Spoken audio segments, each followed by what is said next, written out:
Hello and welcome back to Motivex English Learning, the podcast where we make English fun, friendly, and totally stress-free. I'm Leo. And I'm Maya. We're so happy you're here with us today. Can you feel it? There's a special feeling in the air. Oh, I absolutely can. The air is getting colder, the nights are longer, and everywhere you look there are twinkling lights. It's a magical time of year. It is. And that's what we're talking about today. Christmas, a holiday celebrated by millions of people around the world for both religious and cultural reasons. It's a season of joy, family, and a lot of interesting English vocabulary. Perfect for our listeners who are beginners in English. Today, we'll talk slowly and clearly.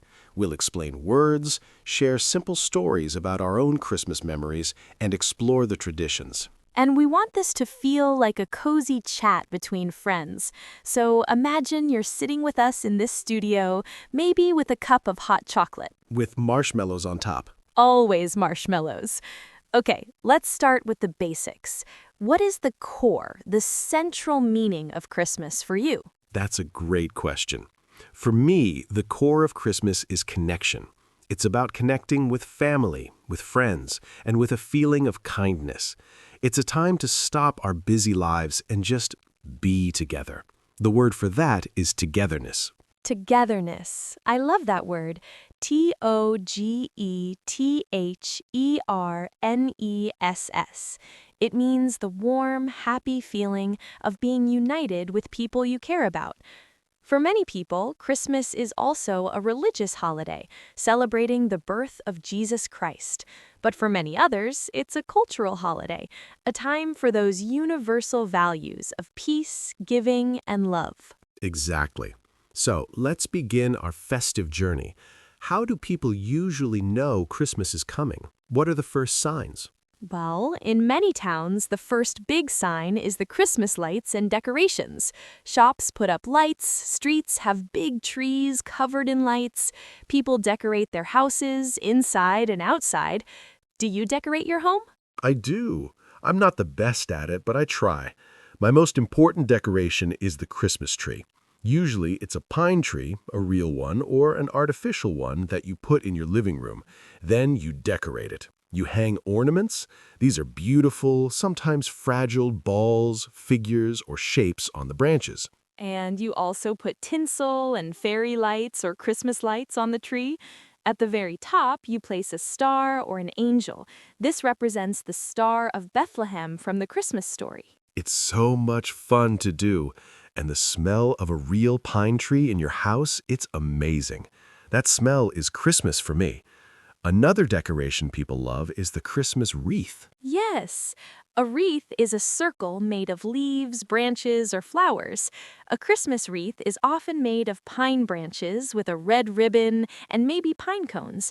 People hang it on their front door as a sign of welcome. It's a symbol of eternal life because it's a circle with no end. Wonderful. Now, decorations are one thing, but Christmas has some very special characters, right?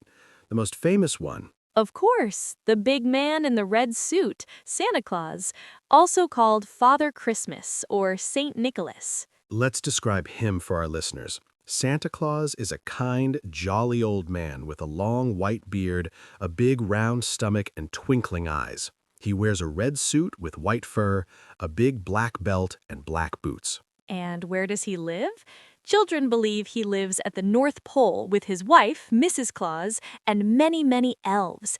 Elves are small, magical creatures who help Santa. What do the elves do? They are the toy makers.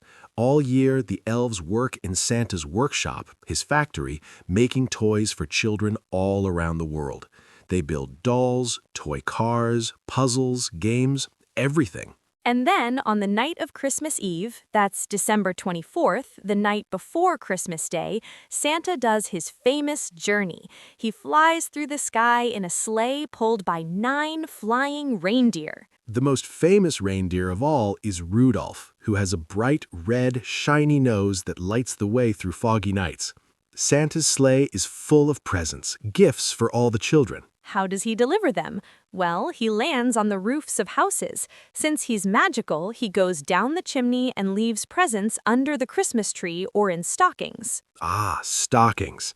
These are large socks, often specially made and decorated for Christmas. Children hang them by the fireplace or on their bedposts on Christmas Eve, and when they wake up on Christmas morning, they are full of small gifts like candy, fruit, and little toys. It's a beautiful story for children, but of course, adults know that the gifts are really from family members, which brings us to a huge part of Christmas, gift giving. Yes, exchanging gifts is a way to show love and appreciation. We buy presents for our family and close friends. Sometimes in offices or friend groups, people do a Secret Santa or a gift exchange. How does that work? In a Secret Santa, everyone writes their name on a piece of paper. You put all the names in a hat. Then each person picks one name, but you keep it a secret. You buy only a gift for that person. On the day of the party, you give the gift, and everyone tries to guess who their Secret Santa was. It's fun, and you don't have to buy gifts for everyone. That's a great tradition. And another key word is wrapping paper. You don't just give the gift in the shopping bag, you wrap it. You use colorful, festive paper, wrapping paper, to cover the gift box. Then you put a ribbon and a bow on top to make it beautiful. And some people are really bad at wrapping gifts. The paper is wrinkled, there's too much tape. I might be one of those people. Sorry, everyone. It's the thought that counts. Now, besides gifts, another huge part of Christmas is the food. Oh, the food is special. This is a holiday with big, special meals. Absolutely. The most important meal is usually on Christmas Day itself, December 25th. Families gather around the table. In many countries, like the UK, the centerpiece, the main dish, is a roasted turkey. It's a big bird. They also have roast potatoes, vegetables like carrots and Brussels sprouts, and a sauce called gravy. In my family, we also have pigs in blankets. What are those? It sounds funny. They are small sausages wrapped in bacon. They are delicious. Another very British thing is Christmas pudding. It's a dark, heavy, sweet dessert made with dried fruits and spices. Sometimes people pour a little brandy on top and light it on fire. It's very dramatic. Wow, flaming food. In the United States, a popular dessert is pumpkin pie or pecan pie. And of course, everywhere, people eat Christmas cookies. We bake cookies in shapes like stars, trees, and Santa Claus. We decorate them with icing and sprinkles. And we can't forget the drinks. For cold nights, people love eggnog. It's a sweet drink made with milk, cream, sugar, eggs, and sometimes a little rum or whiskey. Or for kids and everyone, there's hot chocolate with marshmallows, like we said. All this talk about food is making me hungry. But let's move from the table to the airwaves. Christmas music is everywhere. Jingle bells, jingle all the way. Oh, what fun it is to ride in a one-horse open sleigh, hey. That's one of the most famous Christmas songs, Jingle Bells. Other classics are Silent Night, Last Christmas, All I Want for Christmas Is You by Mariah Carey. Stores, radio stations, and homes play these songs for the whole month. It creates such a happy atmosphere. And it's not just music. There are classic Christmas movies that people watch every year. It's a tradition. For example, Home Alone, a funny movie about a boy who is accidentally left at home when his family travels for Christmas and he has to protect his house from two silly thieves. Or It's a Wonderful Life, an old black and white movie that is very emotional and beautiful. It reminds us about the importance of family and friends. Watching these movies while wrapped in a blanket is the best feeling. So we have decorations, Santa, food, music, movies. Christmas is a festival for all the senses. But Christmas isn't only on the 25th, right? The whole period is celebrated. True. The season starts for many with Advent. That's the 4-week period before Christmas. Some people have an Advent calendar. It's a special calendar with 24 little doors, one for each day from December 1st to 24th. Every day you open a door and find a small piece of chocolate or a little picture inside. It's a fun countdown to Christmas. And then, after Christmas Day, we have Boxing Day on December 26th. It's a public holiday in many countries like the UK and Canada. Traditionally, it was a day to give gifts to servants and people in need. Today, for many people, it's a day for relaxing, visiting more family, or shopping. Ah, yes, the Boxing Day sales. Stores have big discounts, so people go to buy things they wanted for a lower price. It can be very busy. Now, we've talked a lot about the fun, but it's important to say that Christmas can also be a difficult time for some people. Not everyone has family to be with. The season can feel lonely. There's a word for this. To feel blue means to feel sad. Some people get the holiday blues. That's a very good and sensitive point. The holidays can bring stress. The stress of buying gifts, cooking big meals, or traveling. And if you are far from home, it can be hard. So it's also a time to remember to be kind, to check on your neighbors, your friends. The spirit of Christmas is about caring for others. Absolutely. A simple act of kindness is the best Christmas gift. Now, let's make this even more useful for our listeners. Let's go through some common Christmas vocabulary and phrases they might hear or want to use. Great idea. Let's do a little vocabulary list. We'll say the word or phrase and then explain it simply. I'll say it. Merry Christmas. The most common greeting. It means Happy Christmas. You can say it any time in December. Happy Holidays, a more general greeting that includes other holidays in December, like Hanukkah. What are your plans for Christmas? A common question to ask someone. I'm spending Christmas with my family, a common answer. Christmas spirit. The feeling of joy, kindness, and generosity associated with the season.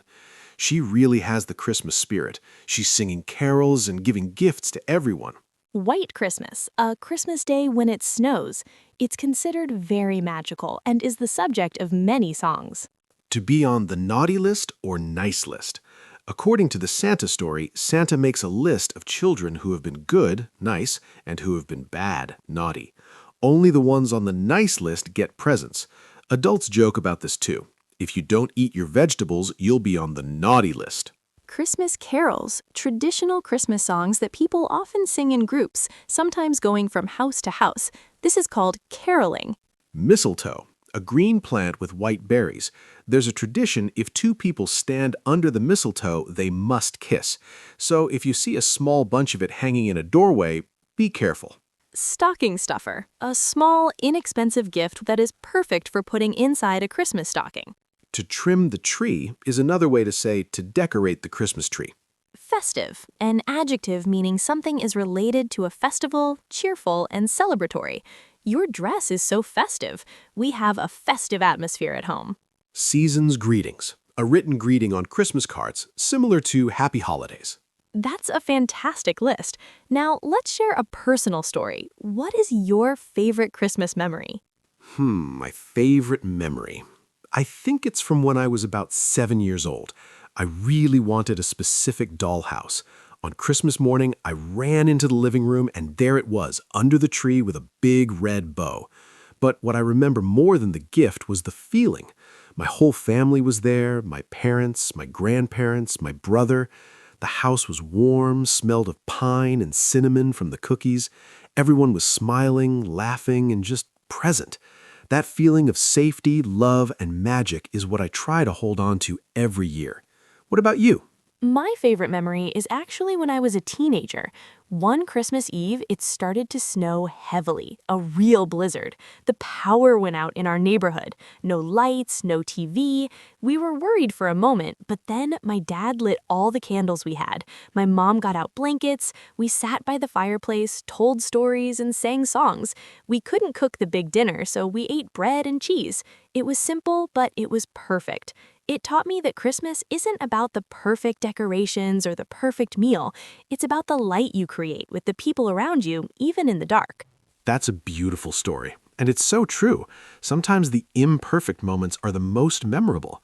So for our listeners who might be experiencing Christmas in an English-speaking country for the first time or who are just learning about the traditions, what advice would you give them? My advice is don't be shy. If you are invited to a Christmas celebration, go. Even if your English is basic, people will be happy to have you. You can say simple things like, "Merry Christmas, thank you for inviting me." Watch what others do. Try the food. Ask questions like, what is this called? It's a wonderful way to learn language and culture together. And if you are far from home, create your own little tradition.